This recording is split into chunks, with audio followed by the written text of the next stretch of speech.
Hello. Hello. How are you? Welcome, everybody. Stephen Neville. We are having a very important conversation today on tackling mental health in the creative and marketing industry. So I'm CEO of BugHerd, former agency owner.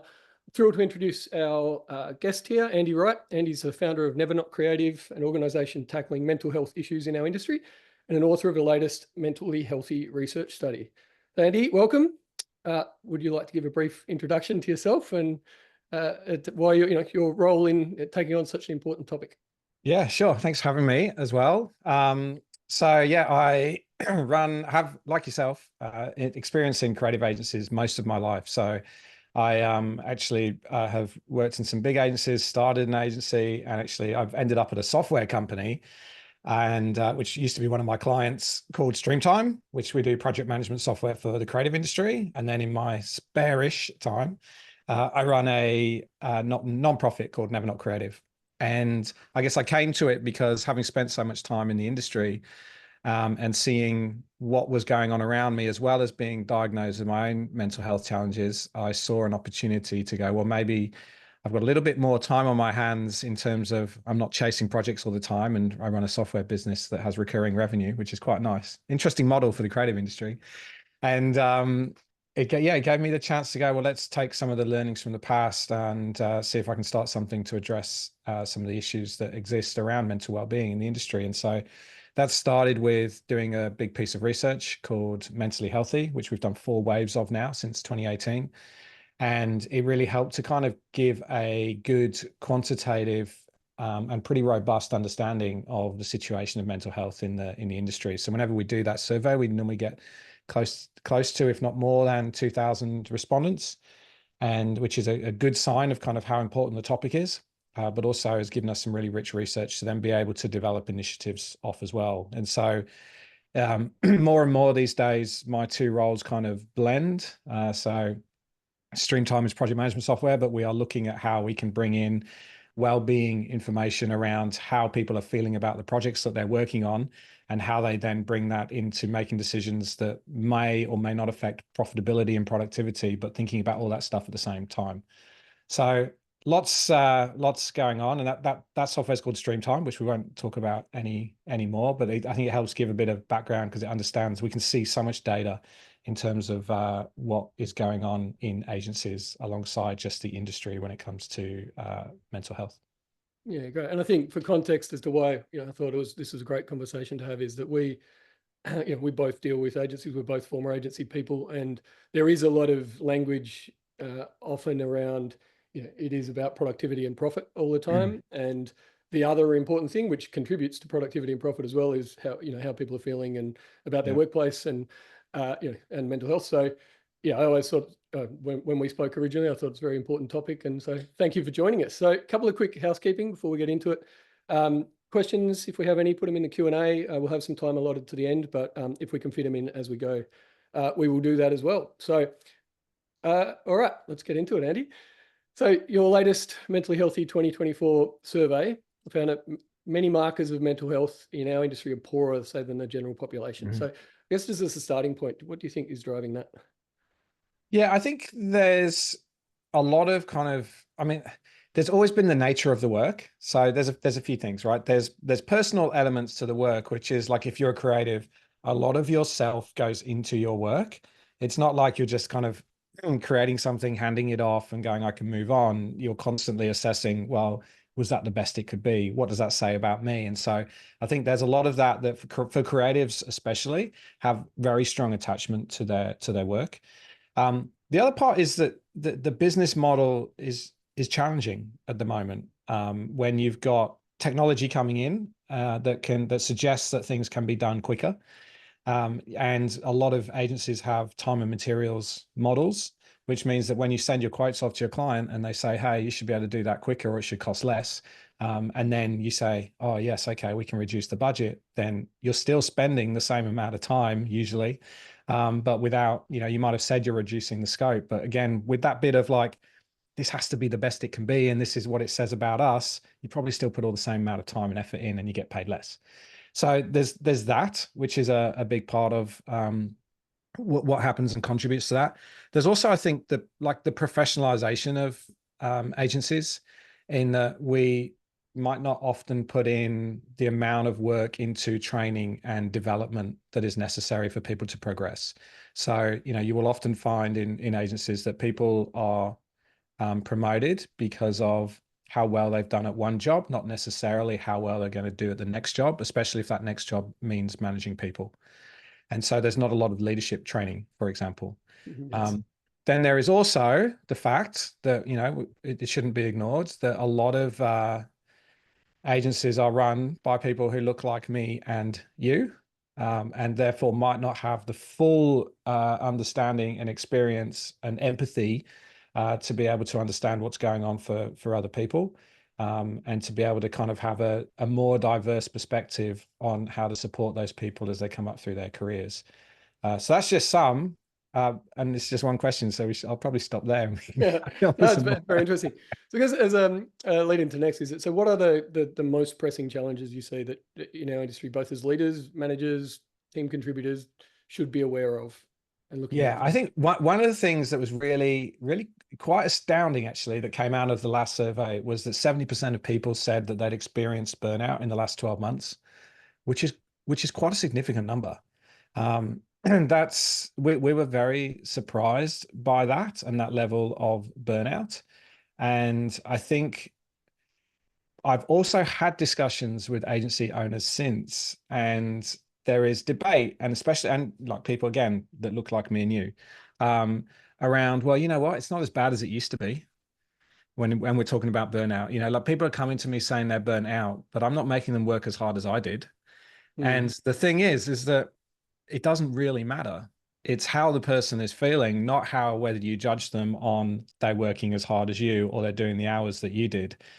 Because actually, and I know we'll probably get onto it a little bit later on as well, but the pressures just societally at the moment are quite different to when, you and I were coming up in the industry, perhaps. And so there's a lot going on for people right now, not just inside work. I think we have made better concessions for helping people at work. But one of the big things is you can't invalidate somebody's burnout and their feelings. Otherwise, that would just make things a lot worse. And that kind of leads on to I guess the second point, which is we keep seeing this kind of gap in leadership versus the rest of the business in attitudes towards mental health, but also their awareness of how well they think they're doing in improving it in their business. So it's very, there is amazing intention, I think, happening from the majority of leadership in this industry. But just because you think you're doing stuff doesn't mean necessarily that it lands. And so there needs to be a kind of constant understanding of and checking in of like, hey, did this help? If you're putting in strategies for mental health at work.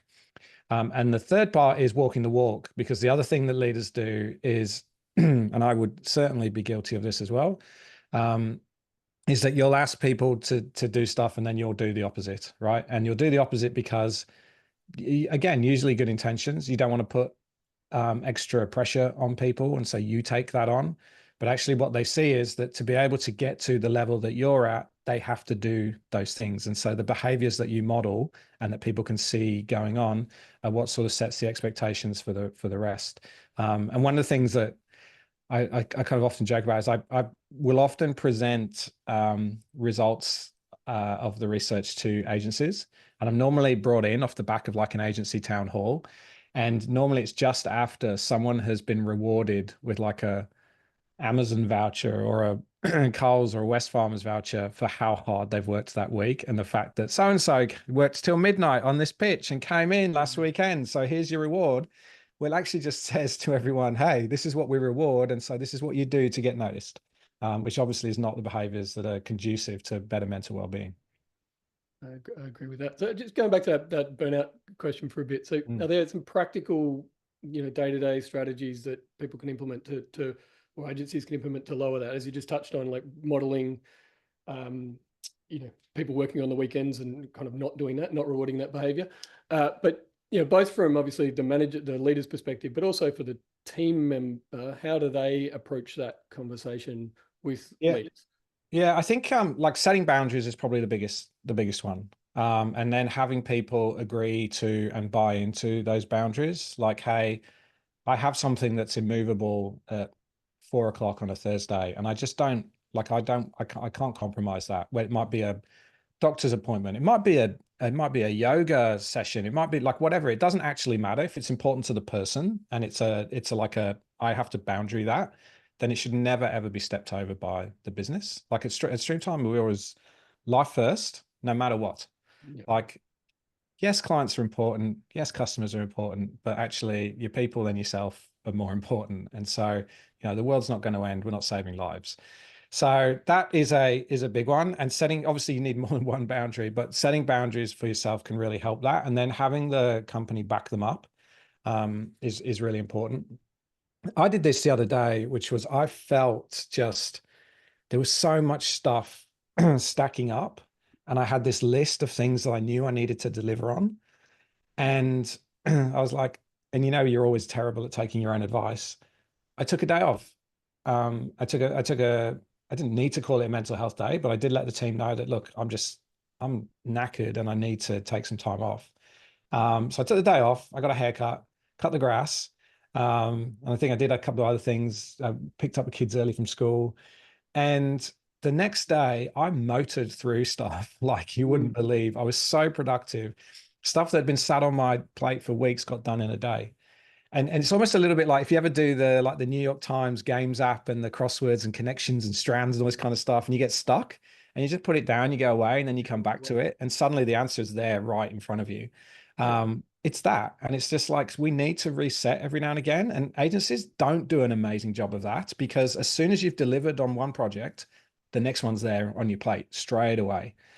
So being able to recognize that you need a few lows against the highs. You can't constantly be at top 110% productivity all the time, because that's also what causes burnout.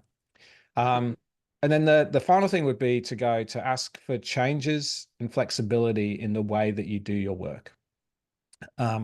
Because I think one of the biggest things is to start to look at how, do you really need to control every aspect of someone's work to get an output, or can you give them the flexibility to be able to get the outcome that the business needs?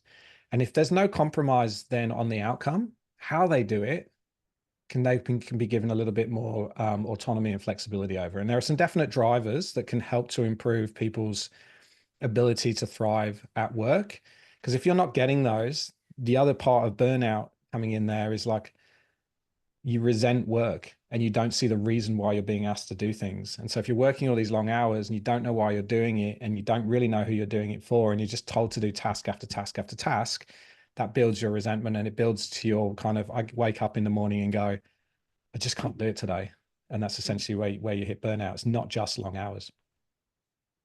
So given the power imbalance in kind of the agency and the client relationship, and managing that relationship is often where a lot of this comes from. Like, what are the actionable steps that team members, leaders can take to set healthier boundaries with clients? And is that a thing that a team member can do, or something that they rely on from, an agency or a manager to support them with? Yeah, I mean, so the lower down you go, no matter what advice you give people, it's just, unfortunately, it is a thing that, yes, they're going to need support in doing that, right? Like, I mean, ultimately the answer is just say no. I need this tomorrow.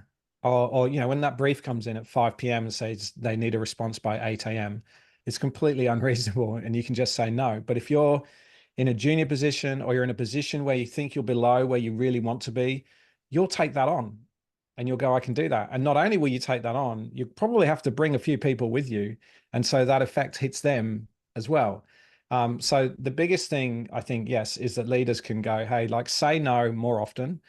Train your team on how to do that and when to do it. Like, it's not always appropriate. There's times when you might go, yeah, look, we can take that on.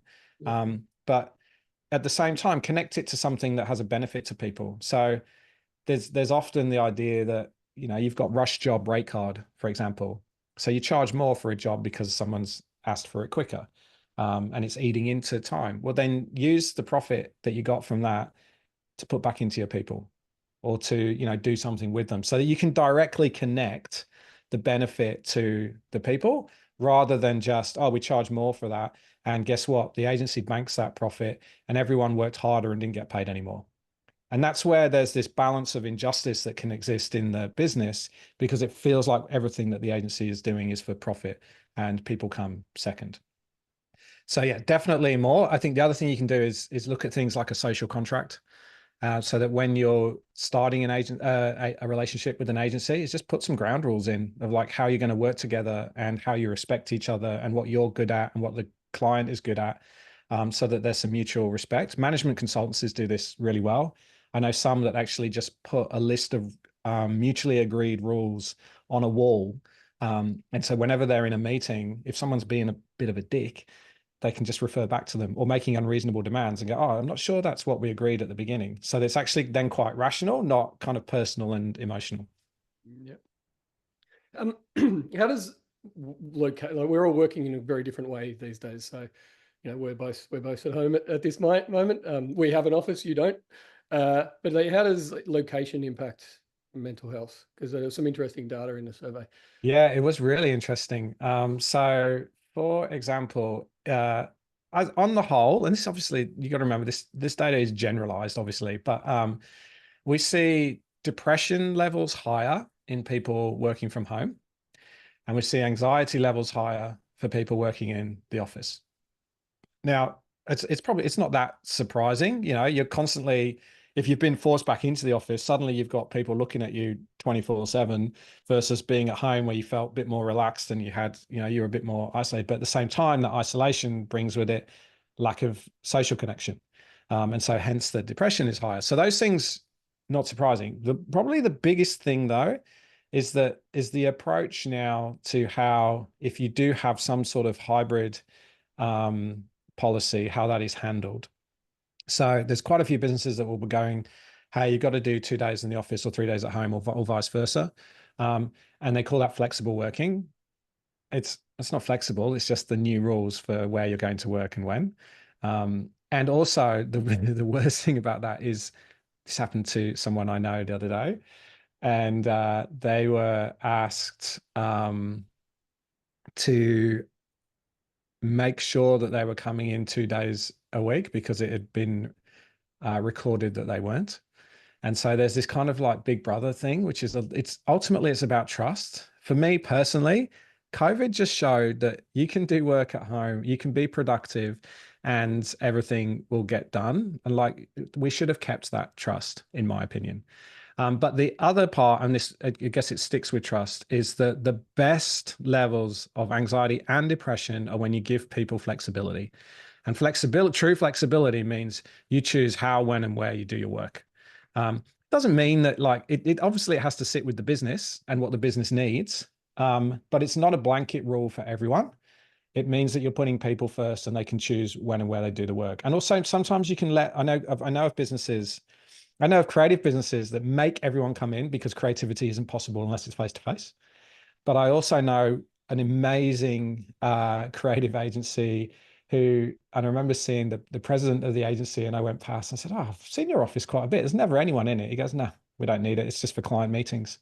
And he says, we can do all of our work, and they do amazing work remotely. We don't need it. And if the team want to get together, they can, but they can do that at the beach. They can do it in a cafe. They can come in if they want, but it's flexibility, and the team works out what they need and when they need it. Makes sense. So a quick question from Q&As.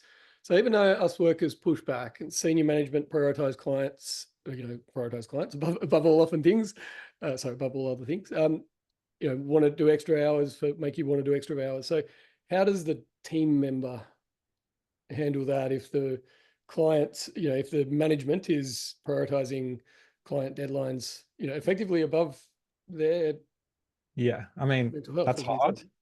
That is a cultural thing, and it is very hard to go up against leadership. I think the best thing that you can do is, it's also very hard to take this on your own. So the best thing, my personal opinion, would be to get a few of you around this and go, how can we make this work better without compromising the outcomes for the business? Because that's what ultimately the business owners are looking at.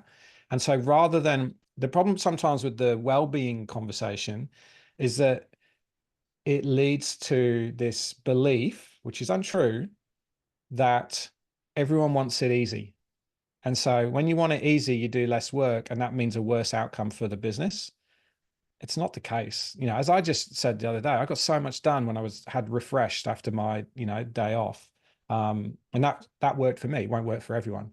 But the idea that is like the managers or leaders are having to step on eggshells and they're not allowed to ask people to work too hard and they're not allowed to do this. That's kind of what they're pushing back on, is they think productivity is going to drop, and they're not going to be able to deliver on what their clients need. But if you can go with solutions, and again, like go as a collective, go as solutions of, hey, I think we can do this better. And actually we can even maybe get a better outcome for our clients, then turn it into a business conversation. If it becomes a personal conversation, it's really hard to win. If you can't do that, I mean, that's cultural and better places to work. I was very interested in this kind of concept that you touched on of like business model debt. So, if you're thinking about productivity, and so how much you can get done in a period of time. So as an example, we work a 4-day work week now. We have had to look at how we work in quite a lot of detail in order to become more efficient in that time. And so I was just reflecting when you were talking then on, the need is often is actually not always about longer hours or more busy stuff. It's sometimes thinking about the process and addressing the process inefficiencies, because they can give you back time, and anybody can do that, right?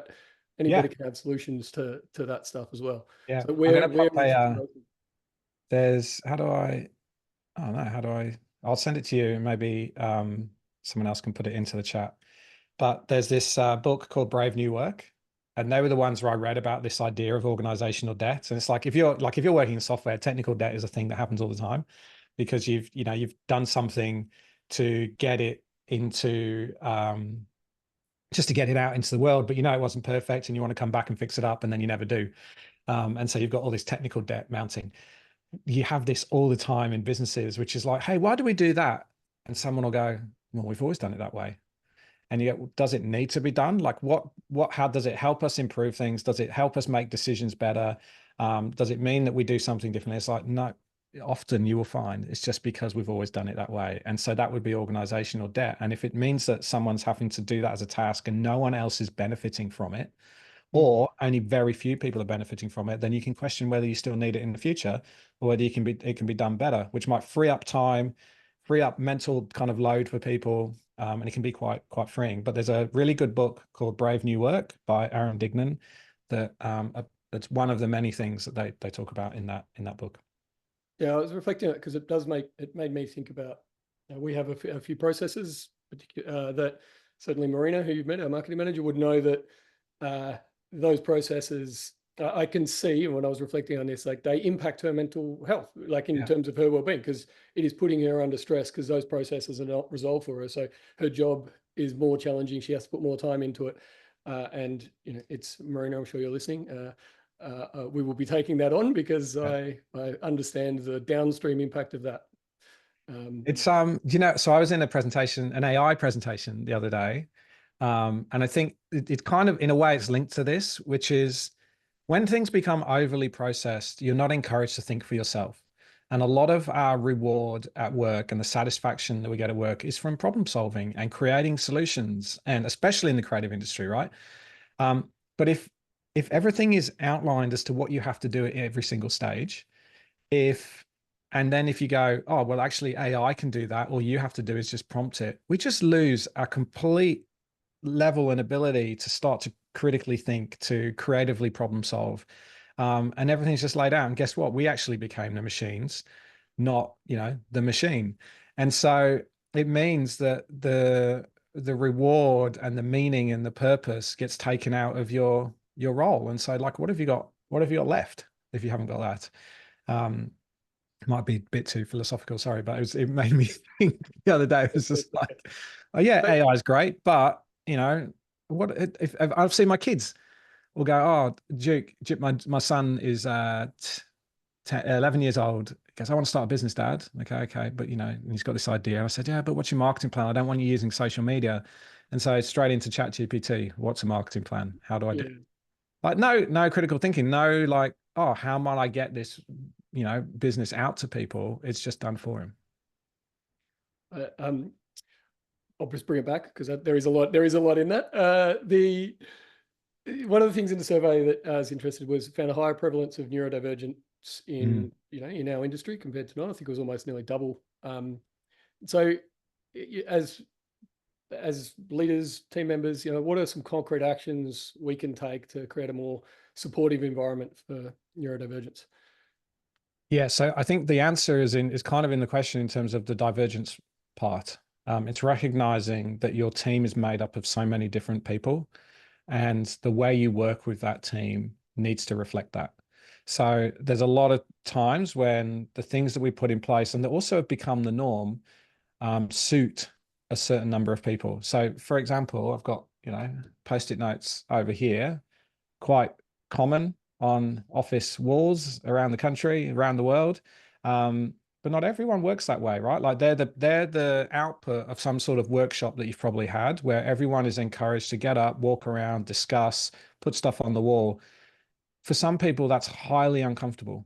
And it's because of their neurodivergence. For some people, they're not even their ability to kind of think visually like that is not there. In fact, and potentially sometimes more so in like development and coding.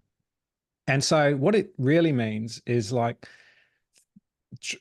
taking more time to understand how people believe that they work best for themselves, and then going, how do I bring that into our way of working? And so, for example, we did a neurodiversity training recently at Streamtime, and we found so much out about people. And the way that the coach did it with us was that it was a workshop, and I thought, I know, workshop, everyone's going to be talking, it's going to be, and actually it was one of the most silent meetings I've ever been in, because what it did was it gave the space and allowed anyone to be able to write down their comments, just post them on to a anonymous board. And so many more things came up that we were able to kind of understand about people versus just the normal kind of loud voices in the room.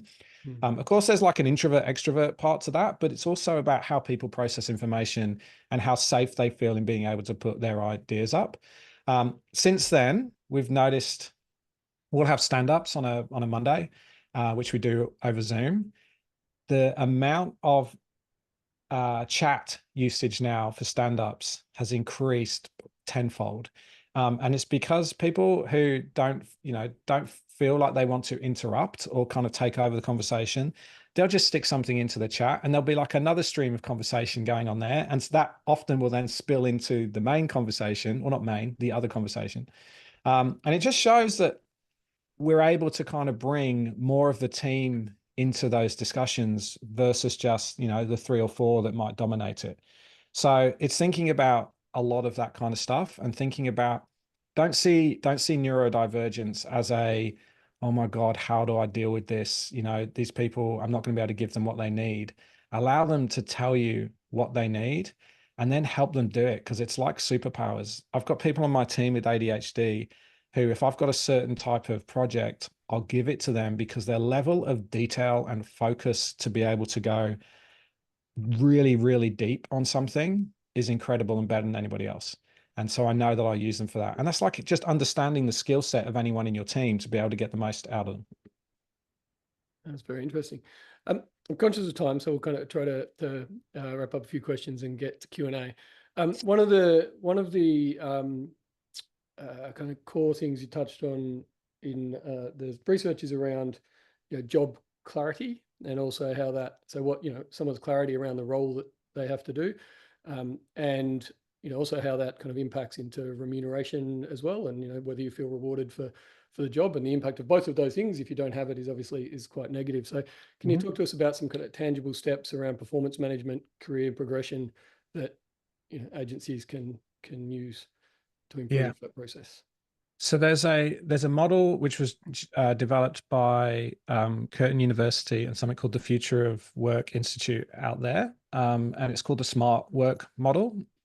Just a lot of models are called SMART, but that's what they went with. So it's got 5 key pillars to it. The first one is stimulation, which is being able to evaluate like how stimulating, how much task variety, how much you're challenged in your job is. There's mastery, which is clarity. So like, do you know what you're doing and why you're doing it? And do you get good feedback on it? to know whether you're doing a good job or not. Autonomy, which is around agency and do you have a say in how things are done, how decisions are made. Relational support, which is how connected you feel to the people around you doing the work, but also to the people who benefit from the work. And that's a big one. Like being able to know that your work is affecting somebody is a big part of kind of meaning and purpose. And then T is for tolerable demands, which is emotional and physical demands, but also like how much are you having to compromise life for work? So those 5 things really help because actually you can use those as a set and you can actually go onto the Smart Work website and do a small like self-assessment as to how well you're doing in your, for you in your role. And then you can start to pick out things of like, well, if you feel like you haven't got enough autonomy, you don't feel like you'll be able to make decisions, then take that to your boss and go, hey, how can I have a little bit more influence on things? What do you need from me in order to be able to get that in my role? Or how do I get to work on more stimulating tasks?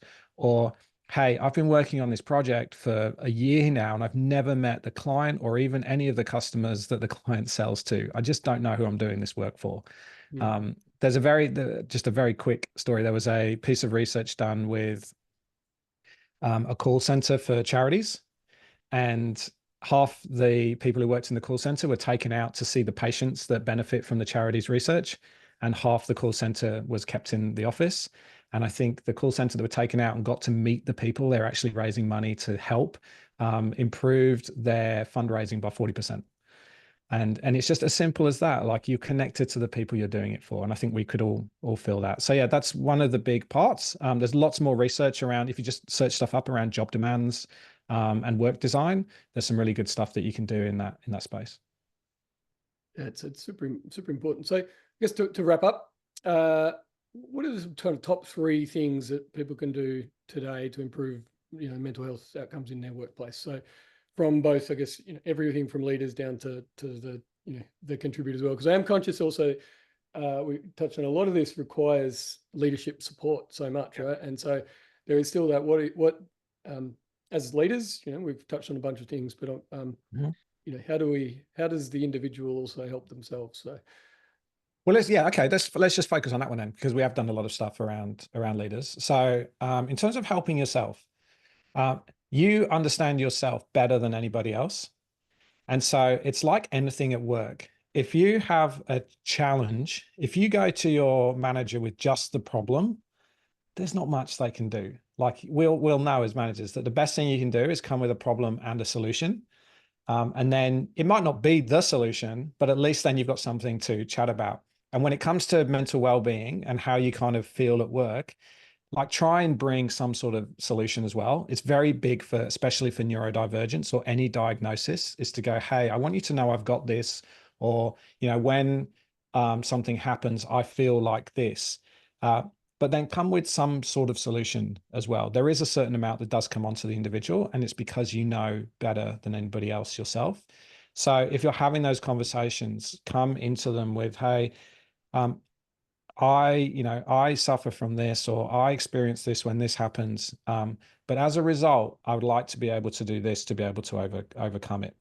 And even sometimes it's just sharing that, hey, I know sometimes I look stressed, but you don't have to worry. I've got this sorted. I just need a little bit of flexibility in the way that I do something. And so it's not like the business doesn't have to compromise the outcomes. It's perfectly okay. The business, in terms of its job, is to make sure it doesn't make people any worse. Great if you want to try and make them better, that's awesome. But ultimately, what it comes down to is don't make people worse. Look for risks in the business, make sure that you're just not making people worse. But in terms of doing like stuff for yourself, look for that. Look for, people often will also talk about resilience and the idea of, you've got to build your resilience. Maybe that's sometimes what the feedback that gets given to individuals. Resilience isn't a personal thing. Resilience is a system. So if you feel like, you need to, yes, there is some resilience to build, it's people around you. Who can you lean on? Who can you go to? And maybe sometimes it's also the way that your work is designed to be able to give you a little bit more freedom or autonomy or, clarity around your role. So there's plenty of stuff that you can do in that space and take it to your managers as a solution, showing that you're not compromising anything for the business. No, I think that's yeah, very, very good advice. So we'll just open up for Q&A for the questions. We have one already. So if anyone has any others, please throw them in the chat now and we'll get them to Andy. So first question is, if someone's mental health is compromised due to pressure at work, is their employer financially responsible to provide them with help? And maybe this touches a little bit on psychosocial hazards legislation.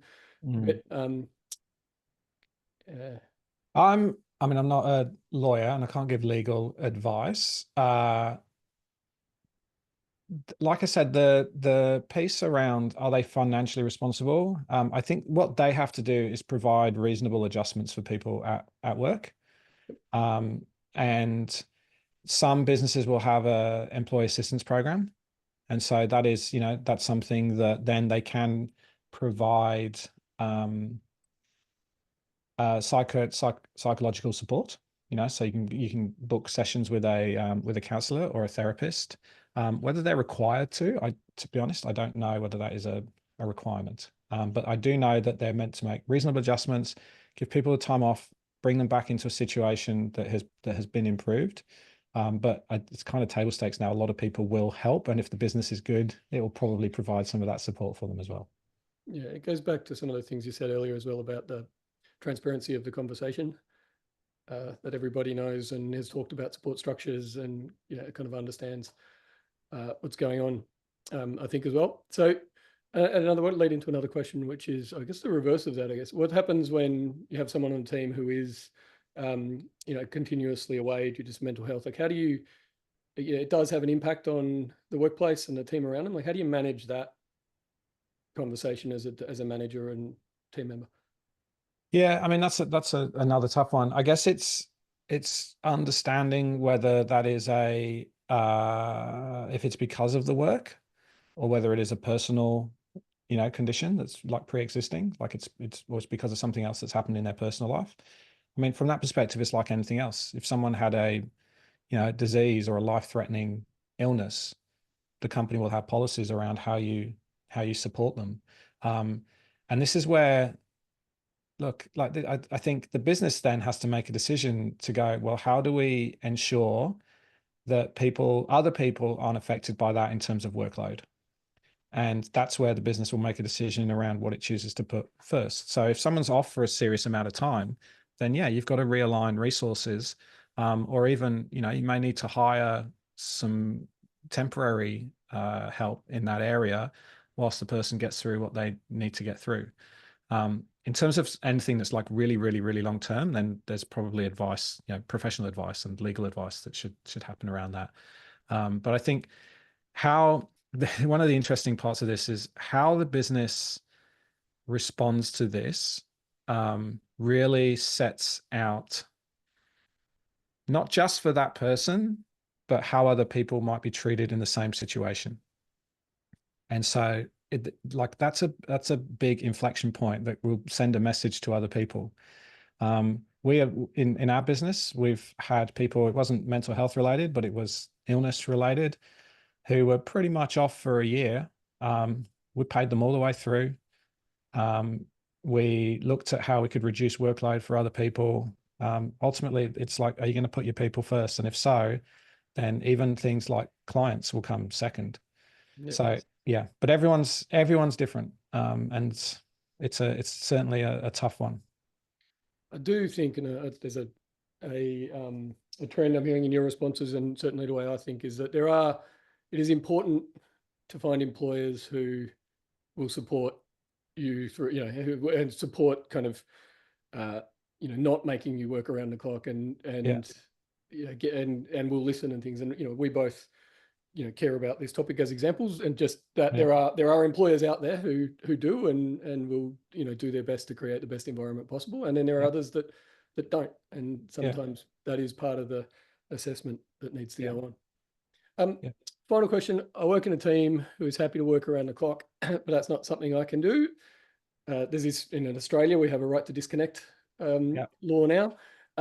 You know, so I'm worried about ending up looking like the Slack one. Like, what is my advice in that situation?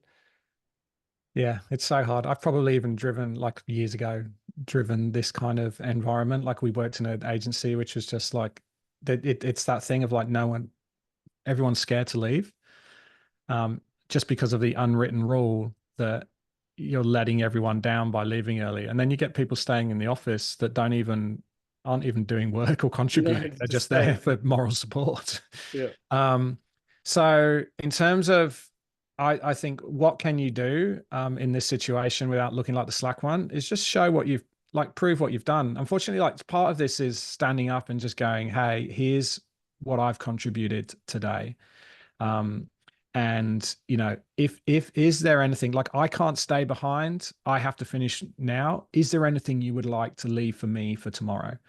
It's about that. Like, everyone can't work in the same way. And I perfectly understand, like, that's what this person's kind of getting at. And so there'll be other things that those people do that's how they want to live their life. But that's a life question, not a work question. And so be able to go, look, this is how I've contributed. This is what I bring. Have that discussion with people. Let them know that, like, hey, if you don't have to do that, or if it stops you from staying back tonight, I'd be happy to pick that up tomorrow or find time elsewhere to do it. So that you're still being a team player without feeling like you're leaving the burden with everyone, even though, you know, you're doing what you've been asked to do. But it is tough. It is tough. Very much. We might wrap it up there. I'm very grateful for the conversation. The things I heard today is very much around, particularly around the role of the conversation in all of this, and that is there's two-way conversation, that the people experiencing challenges need to be able to have that conversation with, you know, their employer, and the employer needs to be able to listen and you know, and kind of adjust accordingly to create the best environment. And be open to that. And I think it's you know, very important. Anything else to add? Final remarks? Only that we didn't really talk about psychosocial hazards, which is a legislation now in Australia, certainly. And so it's worth, you know, if you are an employer, or even if, you know, you feel like you're not being, like, if you've raised things and they're not being addressed at work, there is psychosocial hazard legislation where employers are required to identify risks and mitigate them. It's in, but it's slow, I think, to be kind of policed and driven. But there's definitely stuff there, and there's really good guidelines around it of just showing what those types of things are. So worth checking out. I'll find some links to send out in the email after. Yeah, great. All right. Well, thanks, Andy. Again, thanks very much. everyone else for joining us. We'll send out a notification recording of this session shortly. When you leave the webinar, there'll be a quick survey at the end, which we'd love you to fill in. That will give us feedback on whether the content that we're talking about is valuable. Have a great day. There'll be a follow-up email as well in the recording, and also a few of the key links that Andy has sent. So great day for all Australians, and evening for anywhere else. Thanks very much. Right. Cheers, guys. Bye. Thanks, mate.